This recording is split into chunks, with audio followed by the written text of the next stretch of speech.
ایک سوال جو ہے وہ نماز کے متعلق عجیب و غریب چیزیں ہیں. دیکھیے ہم کیوں لمبی نماز پڑھاتے ہیں جمعے کی؟ پہلی بات تو یہ ہے کہ ہر وہ نماز جو سنت کے مطابق ہوتی ہے وہ لمبی نہیں ہوا کرتی. یہ فقہا نے اصول لکھا ہے. ہر وہ نماز جو سنت کے مطابق ہوتی ہے وہ طویل نہیں ہوا کرتی. اسی سے فقہا نے استنباط کیا ہے کہ امام کے پیچھے جو لوگ نماز پڑھتے ہیں ان میں معذور بھی ہوتے ہیں، ان میں اللہ کے نیک بندے لمبی نماز پڑھنے والے بھی ہوتے ہیں. اس لیے امام کو چاہیے کہ پبلک کی رعایت کرتے ہوئے ایک بوڑھے آدمی کی نماز کی طرح 5 تسبیحات وہ رکوع میں کہے، 5 تسبیحات وہ سجدے میں کہے.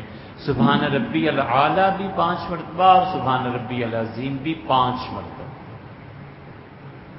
تاکہ جو پیچھے لوگ نماز پڑھ رہے ہیں بڑے اطمینان سے نماز پڑھیں، کیونکہ وہ نماز سنت کے مطابق.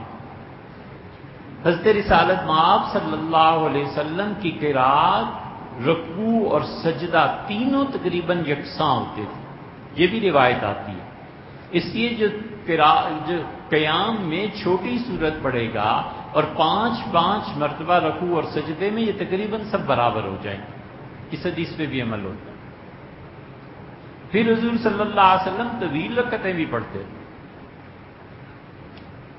مثلا فجر اور ظہر کی نماز برابر تھی، یعنی فجر میں قرات اور ظہر میں قرات رسول اللہ صلی اللہ علیہ وسلم کے برابر ہوا کرتی. فجر میں اگر وہ 30ویں پارے کے ابتدائی حصے کی صورت پڑھتے تھے تو ظہر میں بھی یہی پڑھتے تھے.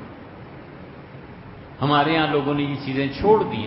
اور عصر اور عشاء کی قرات برابر ہے.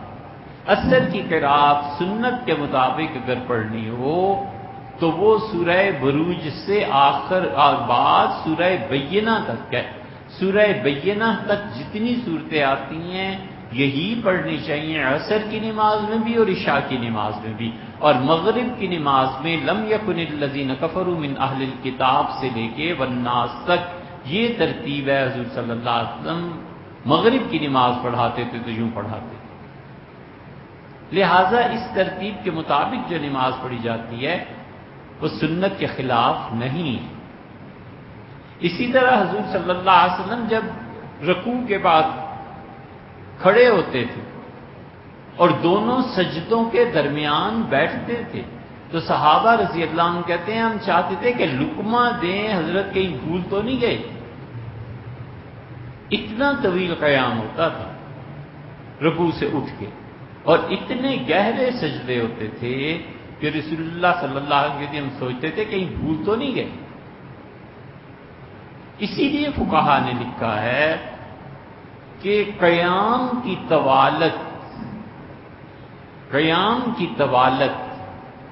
کثرت نفل سے افضل ہے.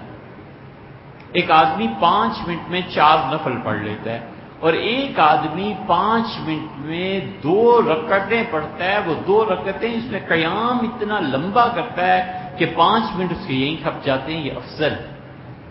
ایک آدمی 1 گھنٹے میں 10 نفل پڑھ لیتا ہے، فرض کر لو 100 نفل پڑھ لیتا ہے، اس کے مقابلے میں دوسرا 10 نفل پڑھتا ہے، قیام اس کا طویل ہے، یہ اس کی نماز افضل ہے.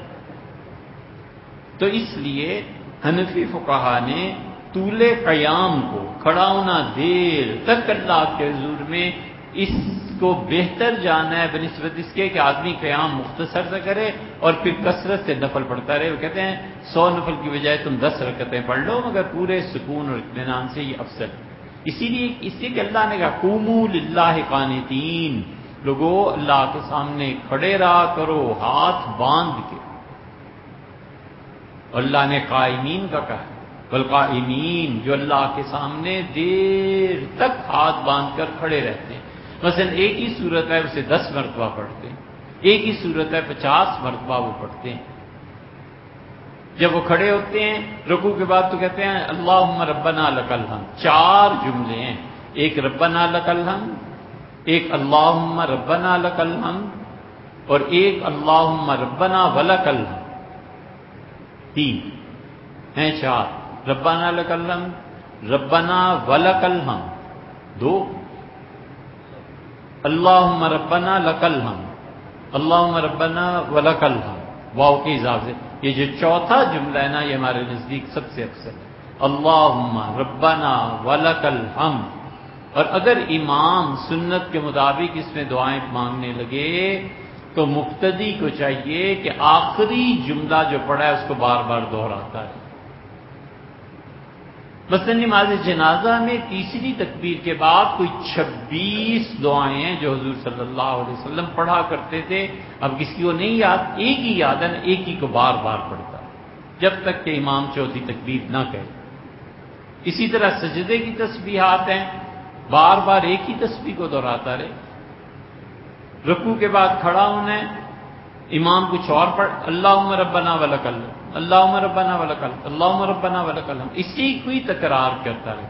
اور حضور صلی اللہ علیہ وسلم جب رکوع سے کھڑے ہوتے تھے تو نبی کریم صلی اللہ علیہ وسلم پڑھتے تھے اللہم ربنا ولکل الحمد حمدا کثیرا طیبا مبارکا فیہ،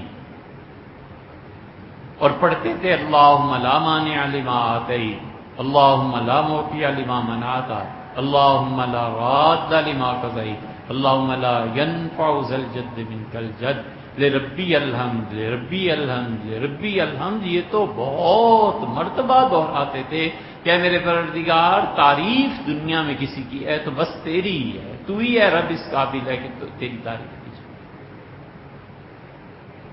تو اس سے رکوع سے کھڑا ہونے کے بعد کا قیام جو ہے بہت طویل قیام ہوتا تھا حضور صلی اللہ علیہ وسلم کا، اس لیے نماز ہمیشہ سنت کے مطابق پڑھنی چاہیے، اور جو 2-4 منٹ زیادہ گزر جائیں نا یار یہ غنیمت ہے، اپنے مالک کے حضور میں کھڑا ہے، کہاں زندگی میں فرصتیں ملتی، تو قیام کی طوالت اس سے افضل ہے۔